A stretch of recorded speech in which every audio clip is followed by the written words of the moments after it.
This time on Secrets of Bluegrass Chefs, we're going behind the walls at the Kentucky Castle and behind the scenes into the kitchen. And wait until you see the food they're serving. It's as local as it gets. Fresh from the garden. Right. Potatoes from the farms, the peppers from the farms, the egg from the farm. The secret's out, how you can get a seat at the table for a meal fit for royalty. Perfect. Plus, Kevin Harden in Louisville. I'm at Berenice this time, which since 2007 has been one of Louisville's favorite places to eat out. Can't stop eating them myself. It's time to get cooking right now on Secrets of Bluegrass Chefs. Tim Laird here, excited to be with you for another culinary adventure through Kentucky. And this time, we're going inside a restaurant like no other anywhere. I'm in Versailles at what's known as the Kentucky Castle. Here, you could spend the night or dine like royalty. If you've ever driven past the castle and wondered what it's like inside, this is it. And now, it's open to the public, whether you want to book a room for the night, have a wedding, throw a party, or even have breakfast. The secret's out. The Kentucky Castle is open to the public for both breakfast and dinner 7 days a week. And the food is amazing. It's mainly farm to table. We source all local ingredients, grow a lot of stuff here on the farm.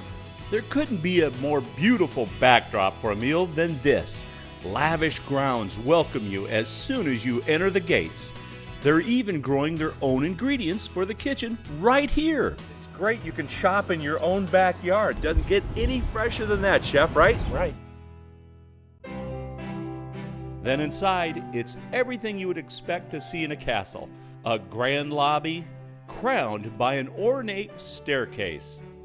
Exquisite furnishings and guest suites that are fit for a king or queen.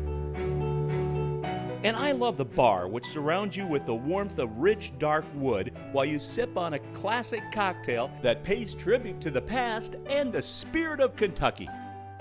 I'll make my way to the castle's Bourbon Hall coming up, but first, it's time to feast our eyes on some of the Kentucky Castle's cuisine.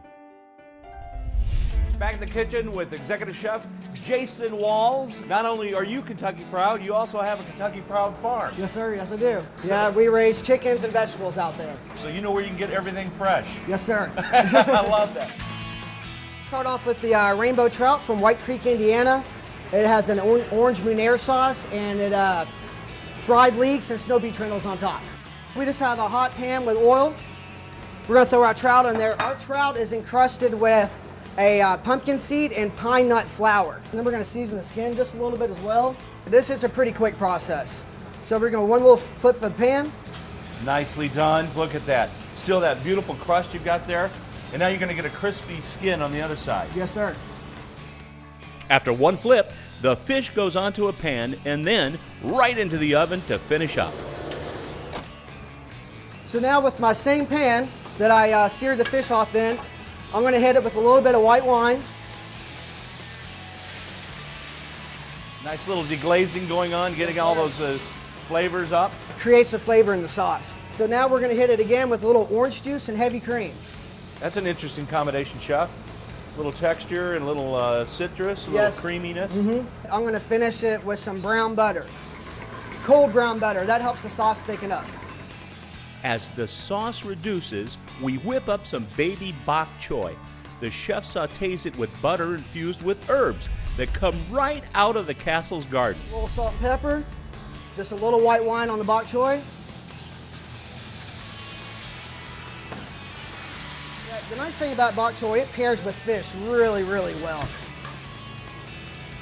All right. The bok choy makes a bed for the trout, which gets covered by Chef Jason's brown butter citrus sauce. You get the citrus, you get the nuttiness of the brown butter. Now we're going to finish it with just some fried leeks from our friends over at Happy Sprouts. Snow pea trindles on here. It's happy now. It is. That's a happy trout with happy sprouts. Thanks, Chef, for showing the secrets to this wonderful, unbelievable, great dish. Chef, you have a lot of interesting things on the menu, and I saw one was oxtail. It takes 3 days to make this dish. So we get our oxtail from Black Hawk Farms, and we get whole oxtails. The first day we like to smoke our oxtail. The second day we braise it. Third day we pick it apart and put it into molds. So now, this is your final product right here. So that's 3 days worth of prep, and Yes, it's sir. ready to go now. Yep. And on this, we just want a really good sear. About 2 minutes on each side. Okay. Go right here, got a nice little sear there. That is, look at that beautiful crust on top of that. All right, now it's ready to go into the oven.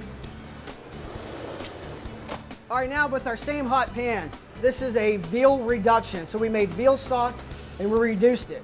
Hot pan, just like that. Come back and season, just a little salt and pepper. And now we're gonna finish this sauce again with a cold butter. And this is foie gras butter. How do you make the foie gras butter? We get a foie gras, just a duck or goose liver. Right. We cut it up and we basically season it with a little bit of vermouth, cognac, and then just toss it in some soft butter. So that gives it a nice richness, nice depth in the sauce. When the oxtail comes out of the oven, the sauce goes all over the top. And then here's my favorite part of the dish right here, a fresh shaved black truffle. Wow. I mean, again, foie gras, black truffle, no expense spared on this one. This dish is amazing. Our final touches are microgreens. Absolutely incredible. It's a wonderful dish, it really is. It is. A lot of work, a lot of prep time, but here it is. It's worth every bit, worth every bite. Yes, sir. Stay with us. We have much more from the castle coming up, including a favorite from the breakfast menu. And I'll make my way behind the bar for Kentucky Proud Cocktail. This is going to be a classic Manhattan, and then we're going to accent it with some local fruit and some local sorghum. It's all ahead on Secrets of Bluegrass Chefs.